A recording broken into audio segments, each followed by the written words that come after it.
Hello all, welcome to my channel. ఇవాళ నేనైతే మీకు ఒక చిన్న స్టోరీ చెప్తాను. మీరైతే స్టోరీ వింటూ ఎంజాయ్ చేస్తూ వీడియోని అయితే చూసేయండి. ఇవాళ స్టోరీ ఏంటంటే ఒక లోబి రైతు గురించి. రైతుకైతే కుటుంబం, పొలాలు, పశువులు అన్నీ ఉన్నాయి. కానీ అతనికి ఒక చిన్న లోపం ఉంది. అదేంటంటే అత్యాశ. అత్యాశ మనిషిని ఎప్పుడూ నాశనం చేస్తుంది కదా అండి. అదే ఈ స్టోరీ. అయితే ఒక రోజు తన పొలంలో పనిచేస్తుండగా ఒక యోగి అయితే తన దగ్గరికి వస్తాడు. ఆ యోగికి రైతు అయితే మంచిగా ఆతిథ్యం ఇస్తాడు. అప్పుడు ఆ యోగి సంతోషించి నీకు ఒక వరం ఇస్తాను, కానీ దానికి ఒక కండిషన్ కూడా పెడతాను అని చెప్తాడు. అది ఏంటి అని రైతు అడగగా యోగి అంటాడు, నువ్వు ఉదయం సూర్యోదయం నుంచి సాయంత్రం సూర్యాస్తమయం వరకు ఎంత దూరం అయితే నడుస్తావో ఆ భూమి అంతా నీదే అవుతుంది. కానీ షరత్ ఏంటంటే నువ్వు సూర్యాస్తమయం సమయం లోపు ఏ చోటునైతే ప్రారంభించావో ఆ చోటుకి వచ్చి చేరుకోవాలి అని అంటాడు. అప్పుడు ఆ రైతు చాలా సంతోషిస్తాడు. సంతోషంతో తెల్లవారుజామునే లేచి నడవడం మొదలు పెడతాడు. కొంత దూరం నడిచేసరికి తను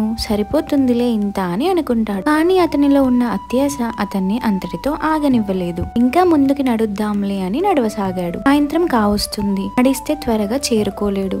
ఇంకా చేసేదేం లేక పరిగెత్తడం అయితే మొదలు పెడతాడు. అలా పరిగెడుతూ ఒక చోట అలసిపోయి ఆయాసంతో కుప్పకూలి అక్కడే మరణిస్తాడు. అప్పుడు యోగి తన దగ్గరికి వచ్చి ఇలా అంటాడు, నువ్వు పొందిన భూమి ఇదే. ఈ 6 అడుగుల నేల నీ అంత్యక్రియలకి సరిపోతుంది అని చెప్పి అక్కడి నుంచి వెళ్లిపోతాడు. ఈ కథలోని నీతి ఏంటంటే లోభం ఎప్పుడూ మనిషి నాశనానికి దారితీస్తుంది. సంతోషం అంటే ఏంటంటే ఎక్కువ అత్యాశకి పోకుండా మనకి ఉన్న దాంట్లోనే తృప్తి చెందుతూ జీవనాన్ని గడపడం. ఈ స్టోరీ మీ అందరికి నచ్చిందని అనుకుంటున్నాను. మరిన్ని ఇంట్రెస్టింగ్ స్టోరీస్ మరియు వీడియోస్ కోసం మన ఛానల్ అయితే సబ్స్క్రైబ్ చేసుకోండి. పక్కనే ఉన్న బెల్ ఐకాన్ ని క్లిక్ చేసుకోండి. Thanks for watching. Please do like, share and subscribe to my channel.